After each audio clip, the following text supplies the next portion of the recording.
We just bet $40 billion that Anthropic will outpace every other AI lab on the planet. While competitors play it safe, we are betting our entire infrastructure on this specific architecture. When the board saw the numbers, they hesitated, but they didn't see the horizon shifting. I saw the only path to the next decade of computing. Alphabet isn't guessing where the future goes. We are building it. The future goes. We are in the business of ensuring it runs on our infrastructure. My role as president and chief investment officer is not to hoard capital, but to deploy it with surgical precision into the technologies that will define the global economy for the next 50 years. Today, I want to pull back the curtain on why this massive capital deployment isn't just a strategic necessity, but the most logical move in the history of Google. By the end of this conversation, you'll understand why the loudest skeptics are looking at the wrong map and why we are moving while the rest of the world waits for permission. Grab a coffee. Let's talk about the reality of building the future. Let's start with the loudest criticism, the idea that this is reckless spending. Investors often talk about artificial intelligence software returns as a too hard bucket. They see billions flying out the door and they panic because they don't see an immediate linear path to profit on every single dollar. But look at our Q1 2026 earnings. Google Cloud revenue climbed 63%. That wasn't luck. That was the direct result of our massive commitment to infrastructure. When I sat down to architect the Anthropic deal, the math was simple. We are committing $10 billion upfront, with another $30 billion linked strictly to performance milestones. This is not lighting money on fire. It is the most disciplined way to ensure we own the foundation of the intelligence economy. The core of this deal is the 5 gigawatts of computing capacity we are piping into their models. Think about that. We aren't just giving them cash. We are binding the most innovative artificial intelligence companies to our TPU chips and our cloud ecosystem. If Anthropic wins, we win because our infrastructure powers their breakthrough. If they struggle, we still win because we have locked in one of the most significant compute contracts on the planet.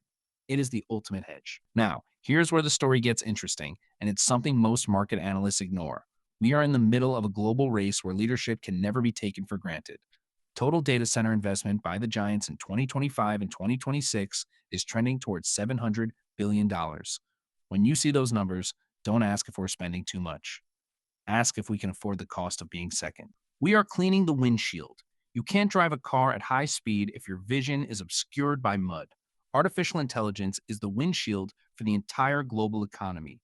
Every sector from healthcare to the electric grid is waiting for this technology to mature so they can solve the most intractable problems facing humanity. I've always said this is about a radical rethink of what your business is. For years, people thought Google was just a search engine.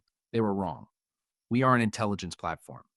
The next generation of search isn't about clicking 10 blue links. It is about agentic tools that research, summarize, and execute tasks on your behalf. If you want to build that reality, you need the compute capacity that Anthropic is consuming on our back end. If you're enjoying this deep dive into the mechanics of massive scale capital, consider hitting that subscribe button. We go into the weeds on these deals every week, and there is a lot more to cover as the year unfolds. Now, let's talk about the bargain. Everyone sees the headline, $40 billion, and they gasp. But look at the valuation. We are entering at $350 billion. The secondary market is already tagging Anthropic at over $800 billion. That's the real story. By securing our position now, we are capturing immense value before the rest of the market fully prices in the shift toward agentic artificial intelligence. It's not just a strategic partnership, it's a financial masterstroke that secures a massive return on equity for our shareholders. This is how you lead in a volatile market. You don't retreat when things get expensive. You double down on the assets that have the highest terminal value. We are essentially building a circular economy. We provide the cloud and the TPU infrastructure, which helps the model scale, which in turn drives massive revenue growth back into our cloud division. It's a closed loop system where the winners are already being decided. I've spent my career balancing risk and ambition. I know what caution looks like, and I know what fear looks like. Fear is sitting on your cash while your competitors build the future. Discipline is recognizing that when a tool is this powerful, you have to be the one who owns the foundation it's built on. So, when you look at that $40 billion figure again, don't see it as a cost center.